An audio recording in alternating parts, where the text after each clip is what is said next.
నమస్తే దోస్తులుగా ఇయ్యాలని ముచ్చట ఏంటంటే మంచిగా చింత చిగురుతో అయితే పప్పు చేద్దాం. సూపర్ అంటే సూపర్ ఉంటది. ఇక మా అమ్మ అయితే చిన్నప్పుడు దనక ఎత్తుండే ఆ పప్పు ఎట్లా వేయాలో ఇప్పుడు చూద్దాం. ఇక అలా ఈ పప్పు కట్టెల పొయ్యి మీద ఎత్తున సూపర్ ఉంటది. ఇక పొయ్యి మీద గిన్నె పెట్టుకొని నీళ్లు పోసుకొని ఇక మనం కడుక్కున్న పప్పలు వేసుకొని పసుపు కూడా వేసుకొని మంచిగా చింత చిగురు అయితే మంచిగా కడుక్కొని లేసుకోవాలి. మొత్తం పప్పు ఉడుకుతున్నప్పుడు దాంట్లో టమాటా ముక్కలు, ఉల్లిగడ్డ ముక్కలు, మిరపకాయ ముక్కలు, అట్లనే కొద్దిగా కళ్యామాకు కూడా వేసుకోవాలి. ఇక అన్ని వేసుకొని మంచిగా మెత్తగా అయితే ఆ పప్పును ఉడికించుకోవాలి. ఇక మనమైతే పప్పు ఉడికేంత సేపు అయితే ఎల్లిగడ్డ జీలకర్ర అయితే దంచుకుందాం.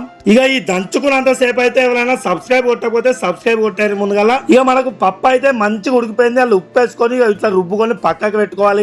ఇక అదే పొయ్యి మీద ఒక గిన్నె పెట్టుకొని నూనె పోసుకోవాలి. నూనె ఉడికైన వాళ్ళు దాంట్లో ఆవాలు, జీలకర్ర, కళ్యామాకు, పచ్చిశనగపప్పు, అట్లా ఒక 2-3 ఎండుమిరపకాయలు కూడా వేసుకోవాలి. మనం దంచుకున్న ఎల్లిగడ్డ కూడా వేసుకొని మంచిగా గోల్లోనే మనం ఉడకట్టుకున్న పప్పు దాంట్లో వేసుకుంటే మనకు పప్పు రెడీ అయిపోతుంది. కొత్తిమీర వేసుకొని ఉడుకుడుకు బువ్వల మంచిగా పప్పు వేసుకొని ఎల్లిగడ్డ కారం కూడా వేసుకొని తింటే సూపర్ అంటే సూపర్ ఉంటది.